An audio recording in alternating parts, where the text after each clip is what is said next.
এক বাউল আল্লাহকে গালি দিয়েছে, আল্লাহর আগা নাই পাছা নাই, নাউজুবিল্লাহ। কোন আল্লাহ এক মুখে যে এত কথা কয়, আল্লাহর মুখ কয়টা? খালি কয়টা না, ওটা মুখ না হুক, এটাও আমার জানা দরকার। এ শয়তান কত বড় শয়তান চিন্তা করে। আমরা বলতেছি এই বাউল আবুল হোসেন সরকার জিহ্বা কাটা দরকার, কথা বলেন ঠিক না? ও বলতেছে আলিফেরও নোক্তা ছিল, ওটা বানিয়ে নিস, আজে বাজে কথা, মানে আউল ফাউল কথা। আবার বলতেছে কুল আউযু বিরব্বিন নাস মালিকিন নাস ইলাহিন নাস, আল্লাহ নাসার কথা বলছে, তাফসীরের নামে অপব্যাখ্যা, কথা বলে ঠিক কি না? এ আবুল হোসেন সরকার বলতেছে আল্লাহ নাচ বের করছে, কথা কন, তার মানে মালিকেও নাচে, সবাই নাচে, নাউজুবিল্লাহ বলবেন না ভাই? এই কুলাঙ্গারকে ধরা হয়েছে, আমরা এর বিচার চাই, কথা বলেন ঠিক কি না?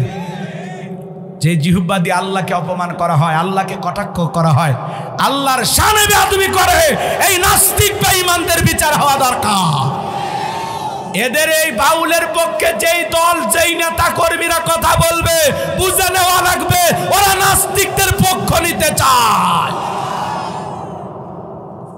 এই সমস্ত আউল বাউল ফাজলামি এই দেশে চলবে না, কথা বলেন? যাত্রাপালা বন্ধ হয়ে গেছে, বাউলদের গান বন্ধ হয়ে যাবে, কথা কন? গান গাইতেছিস বেটা জায়েজ নাই, হারাম, আমরা বলতেছি শুনলি না, ঠিক আছে, তুই যা আল্লাহরে গালি দিস কেন? হ্যাঁ, কথা বলেন? আল্লাহ কোন মুখ দিয়ে কি কয় তাই ঠিক নেই, আল্লাহর কথার বলে আগা মাথা নেই, নাউজুবিল্লাহ বলবেন? একটু জোরে কর না, নাউজুবিল্লাহ। আল্লাহর চাইতে বড় জ্ঞানী কেউ আছে? আল্লাহর চাইতে পবিত্র কিছু আছে? হ্যাঁ, আল্লাহর শানে বেয়াদবি করে, এরা মানুষ, এরা মানুষ, এরা শয়তানের চাইতে বড় কিছু, কথা কন ডেকে না? আমার ভাইয়েরা লম্বা করার কোনো সুযোগ নাই। আমি গুনাহগার যে কথা বলতে চাচ্ছিলাম, দিল দিয়ে কথাটা শুনেছেন বাজান, এইবার সবটা বলতেছে। এই কারণ কেন লাফালাফি করতেছে, গোপন তথ্য ফাঁস করে দিয়ে বলতেছে ও গতকাল রাত্রিতে আমার বাড়িতে গিয়েছিল, আমার 1 বস্তা টাকা দিয়েছে, আজকে সাক্ষী দেওয়ার পর আর 1 বস্তা টাকা দিবে, বিনিময়ে আমাকে কথা বলতে হবে। নবী মুসা দিনের বেলা ওয়াজ করে আর রাতের বেলা আমি সবদার সাথে রাত কাটাই।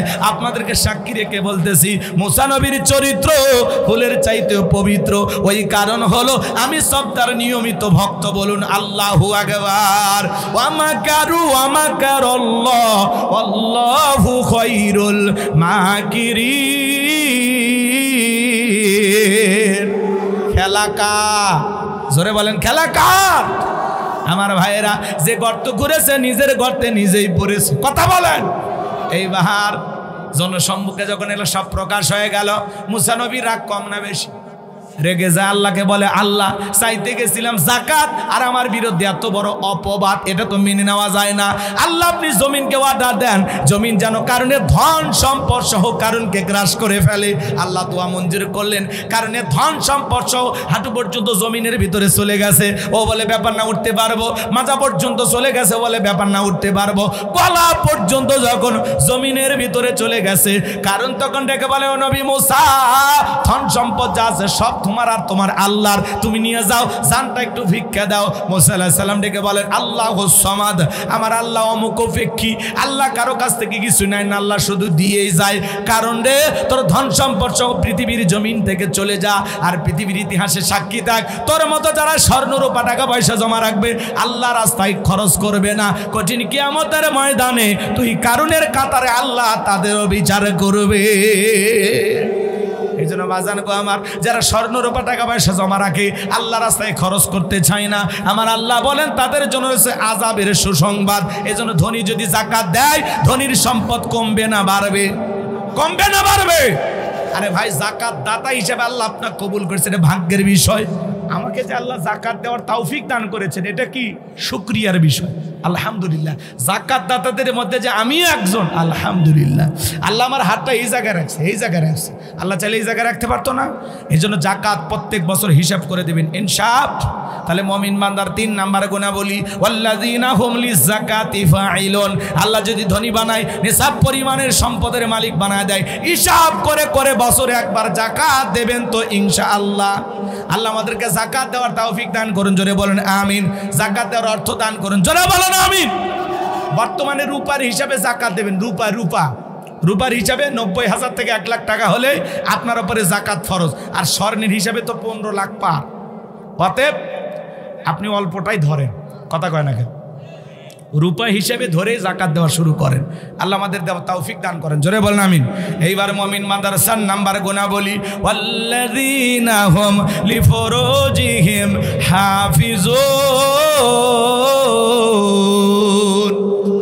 আরেকটু জোরে বলেন আল্লাহু আকবার। মুমিন বান্দার 4 নাম্বার গুনাহ বলি, নিজের যৌবনটাকে সংযত রাখা, নিজের যৌবনটাকে কন্ট্রোল করা। মুমিনের যৌবন হোটেলে বিক্রি হতে পারে না, পার্কে বিক্রি হতে পারে না। মুমিন কোনোদিন বিয়ের আগে অবৈধ কোনো প্রেম ভালোবাসা করতে পারে না। মুমিনের যৌবন খরচ হবে হালাল পদ্ধতিতে, হালাল ভাবে। কথা বলেন না কেন, রাগ করতেছেন? আল্লাহ শিশুকালের হিসাব নেবেন না, হিসাব নেবেন যৌবনকালের। আপনি যৌবনকালে গুনাহ করতে ভালোবাসেন আর যৌবনকালের ইবাদত আল্লাহ পছন্দ করেন। সুবহানাল্লাহ বলেন।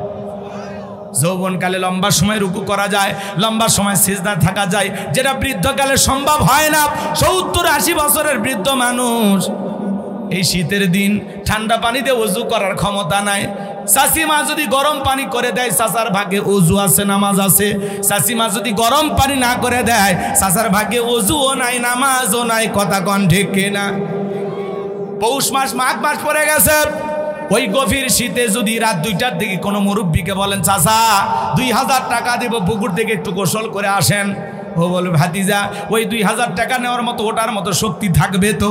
কোনো যুবককে যদি বলেন, ভাতিজা 2000 টাকা দেব, ও কি বলবে? কাপড় খুলছি, টাকা রেডি করেন। কথা কন। তার মানে যুবকের একটা পাওয়ার আছে, স্পিরিট আছে। বৃদ্ধ বয়সে চামড়া ঢিল হয়ে গেছে, জয়েন্টে জয়েন্টে ব্যথা হয়ে গেছে। বাজান লম্বা সময় মুরব্বি রুকুত থাকতে পারে না, মনে হয় পড়ে যাবে। বেশিক্ষণ সিজদায় থাকতে পারে না, মনে হয় দমটা আটকে আসবে। কিন্তু যুবককালে এই সমস্যাগুলো হয় না। এই জন্য আল্লাহ তাআলা এই যৌবনকালের ইবাদতটা পছন্দ করেন, যৌবনকালের সিজদাটাকে আল্লাহ পছন্দ করেন, যৌবনকালের নামাজটা আল্লাহ পছন্দ করেন। এই জন্য যুবক রে, এই যৌবনকালে বেশি বেশি ইবাদত করতে হবে কার?